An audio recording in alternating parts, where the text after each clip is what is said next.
What you seek in life, you will get. If you're seeking the ugly, the conspiracy, the pain, you'll find it.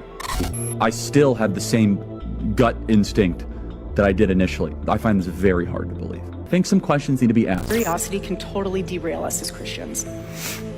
Completely. And it doesn't allow the Lord to use your life in a way that glorifies Him. Asking questions because it's the only thing that keeps us free. Thank you so much. Erika Kirk just stepped up to the mic after receiving an honorary doctorate degree, and she came out swinging against so-called conspiracy theorists. She told the crowd that if you're out there searching for the ugly, the conspiracies, and the pain, that's exactly what you deserve to find. On the surface, sure, sounds reasonable. But dig a little deeper and something doesn't add up.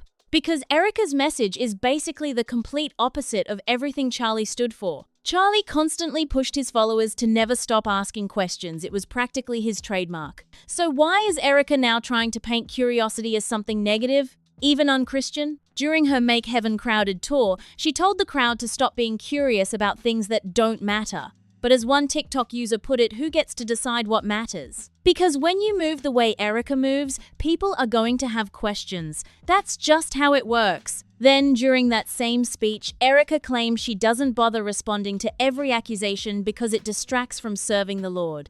Fair enough, except just last month, when she co-hosted the kickoff event for TPUSA's spring tour alongside Caroline Levitt. We live in a culture that is just endlessly curious about things that don't matter. This is the first move, deciding for you what matters and what doesn't. Because once someone defines curiosity itself as the problem, then they don't have to answer questions anymore. I mean, for example, I had a Washington Post article come out about my clothes that I wear. Like, very slow news day. Here's where people start feeling confused. There was fireworks, pyrotechnics, and a bedazzled suit. A tent turned into a photo experience that's designed to draw attention. But when people look, they're told they're shallow for looking. Now, she said she doesn't even pay attention to conspiracy theories because she's too focused on her role as CEO of TPUSA.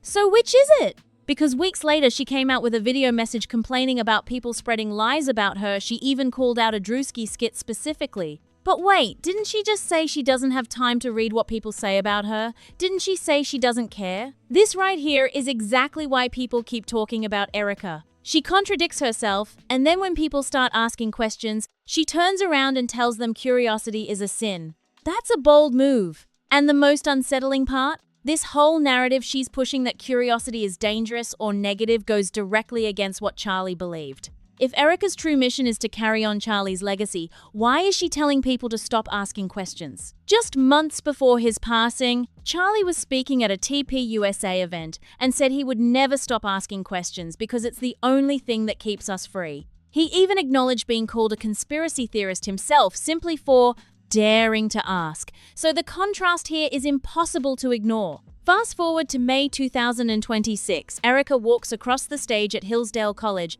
and collects not one. Curiosity can totally derail us as Christians. Completely. And it doesn't allow the Lord to use your life in a way that glorifies Him. And so just keep that in mind when you're reading things and you're internalizing things. And if you try to chase down every single ridiculous accusation about yourself, you'll get nothing done. But 2 honorary doctorates, one for herself and one accepted on behalf of Charlie. And what does she do with that platform? She uses it to go after conspiracy theorists, the exact same label that was once thrown at Charlie himself. But the degree ceremony wasn't even the biggest controversy that week. On her show, Candace Owens came out firing. She pointed out that after the White House Correspondents' Dinner, Erika publicly said she needed a break from the spotlight. And then, just days later, she's front and center giving a commencement speech. Make it make sense. Candace also raised a serious question about why Erika received this doctorate in the first place, arguing there was no real academic achievement behind it, just a last name. And then she read a viral post from a user on X named Brian Allen, who wrote, "Hillsdale College, one of America's loudest opponents of DEI, just gave a woman an honorary doctorate and commencement speech opportunity because of who her husband is. That's the definition of DEI, diversity, equity, and inclusion for me, not for thee." It didn't stop there. Candace went further and alleged that Erika's entire educational background has been fictionalized. She claimed Erika's story of graduating summa cum laude with a double degree from ASU is factually impossible because reportedly, No, totally. There will be people that are like, did you see what they're saying about you on X? And I'm like, no, I quite frankly, I don't have time. And actually, quite frankly, I really do not care. I am actually really busy right now playing Magna Tiles, and that is way more changing important, diapers. yes, than hearing the endless onslaught that really is just noise. the school didn't even offer one of those degrees at the time. On top of that, Erika's LinkedIn apparently listed a Doctor of Education from Liberty University. But according to Candace, Erika only completed a few credits before stopping, meaning that title was never truly earned.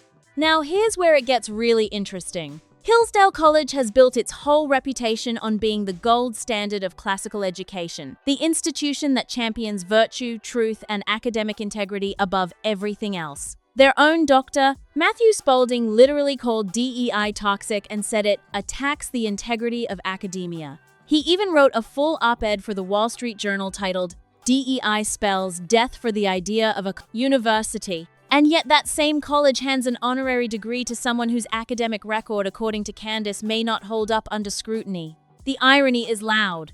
So there's Erika standing at that podium, holding Charlie's posthumous degree in one hand, attacking conspiracy theorists with the other. But Charlie himself said they called him a conspiracy theorist too, simply for asking questions. Now, Erika is calling that same curiosity unchristian. The real question is Erika actually upset about the questions, or is she upset that she can't control the answers? Because the deeper people dig, the more things that don't add up start to surface.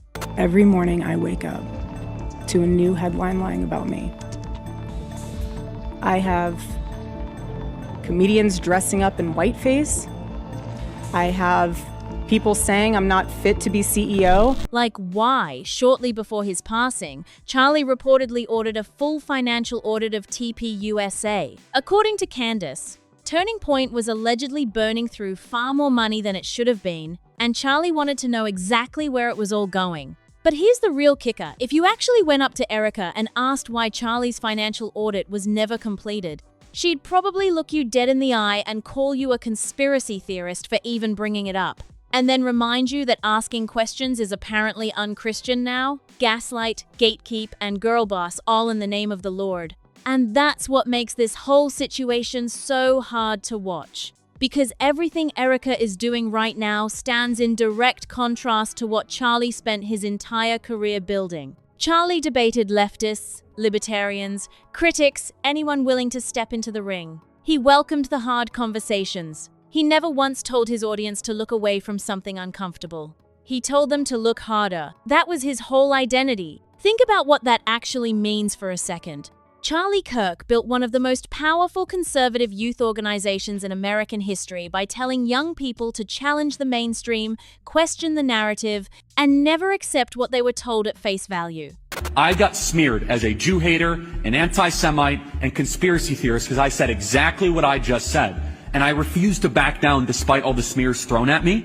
You better keep asking questions because it's the only thing that keeps us. He went on college campuses, places where he knew he wasn't welcome, and he stood his ground. He didn't run from difficult questions. He ran toward them. That takes a certain kind of courage, and whether you agreed with him or not, that commitment to open discourse was real. So when the person now claiming to carry his torch starts telling audiences that curiosity is dangerous, that digging for answers is spiritually problematic, something doesn't line up.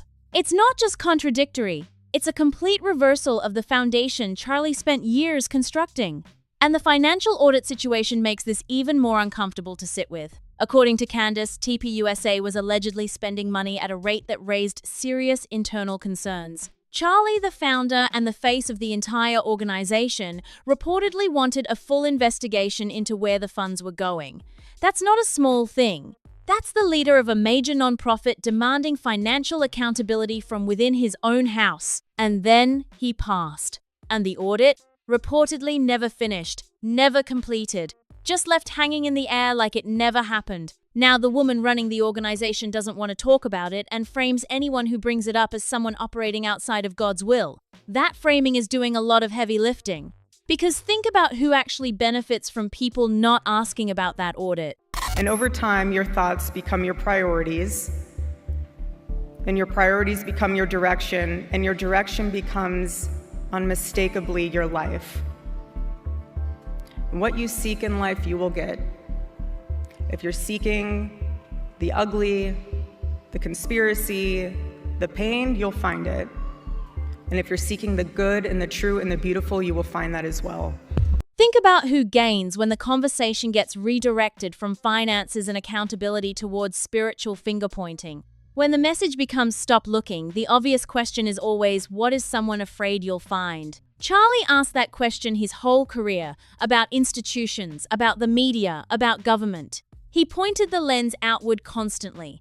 But now that same lens is being pointed at the organization he built, and suddenly pointing it is a sin. This is also bigger than just Erika. This is about what happens to movements when the people left in charge prioritize control over continuity. TPUSA was built on disruption, on challenging power, on holding people accountable regardless of which side of the aisle they sat on. That was the whole pitch. That's what filled those arenas and racked up those millions of followers. But disruption only works when it's applied consistently. The moment an organization starts protecting itself from the same scrutiny it applies to everyone else, it stops being a movement and starts being an institution. Erika Kirk maybe she's now Dr. Erika Kirk. I know she said that she wanted to go home. She says a lot of stuff. She's in drapes. Nobody knows why. She told us that she was going to take some time to be with her family. Then she came in dressed like Janet Jackson. She yelled at me. She yelled at Drewski. She yelled at you for the fact that she had to go confront the wine bottles that were on the table. And then, I'm taking a break, but then actually now she's not taking a break again. It's a quick break, and she's back. She's always back very quickly, and we're probably going to get yelled at again that she had to even go get this speech done for Hillsdale College. And somehow it's always different. Erika can do whatever she wants, and we're just sort of left here holding the bag. And institutions, as Charlie himself would tell you, are exactly what people should be questioning. There's also something worth noting about the pattern here. It's not just one speech, not just one contradictory statement. It's a consistent series of moves distancing from questions, reframing accountability as attack, and using faith as a shield against criticism. That pattern is more telling than any single moment in isolation. Candace Owens, regardless of how you feel about her, raised specific and pointed allegations. Not vague feelings or personal grievances, specific claims about academic records, about credentials, about a financial investigation that was reportedly left incomplete. Those are the kinds of claims that deserve a straight answer, not a speech about the spiritual dangers of curiosity. And the honorary doctorate situation at Hillsdale adds another layer entirely. This is an institution that has loudly, publicly, and repeatedly positioned itself as the antidote to credential inflation and political favoritism in academia. Their entire brand is built on the idea that merit matters, that standards exist for a reason, and that shortcuts corrupt everything they touch. For that same institution to hand a degree to someone whose academic background is now being publicly questioned without any apparent vetting or response to those questions is a contradiction that their own faculty has written entire op-eds warning against. Dr. Spaulding didn't write that piece about DEI as a hypothetical. He wrote it as a warning about exactly this kind of thing where connections and optics replace credentials and achievement. And now that warning is sitting right in the middle of their own commencement ceremony. And I want to be clear that people that are on the left and have been enduring people on the right saying DEI, people should not be hired on the basis of how they look, they should not receive achievements. It's a regular beat, and I do believe that, by the way. I'm anti-DEI as well. But they're on the internet, and they have something to say about it. The internet is saying this stands against everything that you guys preached. Why is she getting an honorary doctorate? What has she accomplished? That's not a good look for anyone involved. What's also striking is the way Erika handles public pressure in real time. She tells Caroline Levitt she's unbothered and too busy to engage. Then, weeks later, she's making videos about a comedy skit. She announces a break from public life and then accepts a major speaking engagement days later. She says she doesn't respond to accusations and then spends significant portions of public speeches addressing them indirectly. Every single one of those moves feeds more curiosity, not less. And if her actual goal was to make people stop talking, this strategy is doing the complete opposite. It's almost like the message is less about genuine spiritual guidance and more about managing a narrative that's becoming harder to control. Because when someone truly doesn't care what people say about them, they don't keep bringing it up from the stage. They don't call out specific skits by name. They don't craft carefully worded responses about how unbothered they are. Unbothered people are just unbothered. And that's the part that keeps pulling people back into this conversation. Not because anyone is out here hoping for drama, but because the inconsistencies are impossible to ignore when you lay them all out side by side. The curiosity people feel about this situation isn't malicious, it's logical. When the story keeps changing, when the answers keep dodging the actual questions, when the person running things starts telling followers that wondering is wrong, people notice, and they keep talking. Charlie built a following that was trained to notice exactly this kind of thing. He sharpened an entire generation of conservative thinkers to spot contradictions, challenge authority, and demand straight answers from people in power. And now that same audience is watching the organization he built and applying the exact skills he gave them. The irony of that is something worth sitting with. So no, curiosity is not the problem here. Curiosity is literally the legacy. Charlie never told anyone to stop asking questions. Not once. Not in any speech. Not in any interview, not at any event. His entire platform was built on the radical idea that you are allowed to ask, that you should ask, and that the moment someone tries to stop you from asking, that's your biggest signal to ask even louder. And that's the message worth holding on to as all of this continues to unfold. Not the noise, not the back and forth, not the who said what on which podcast. The actual principle at the center of it, that accountability doesn't take days off, that legacy isn't just a title you inherit, and that the people asking questions aren't the problem. The silence surrounding those questions is, keep your eyes open, keep asking, because that's not conspiracy, that's exactly what Charlie would have wanted. And if Erika truly believes her mission is to honor what he built, the best way to do that isn't to shut the conversation down. It's to be transparent enough that the conversation stops being necessary. If this had you thinking, drop everything you're feeling in the comments right now because this conversation is far from over and your perspective matters. If you're new here, hit that subscribe button so you never miss when we go this deep on a story. Share this video with someone who needs to see the full picture. And if you believe people deserve real answers and not just redirected questions, hit that like button and let us know. See you in the next one.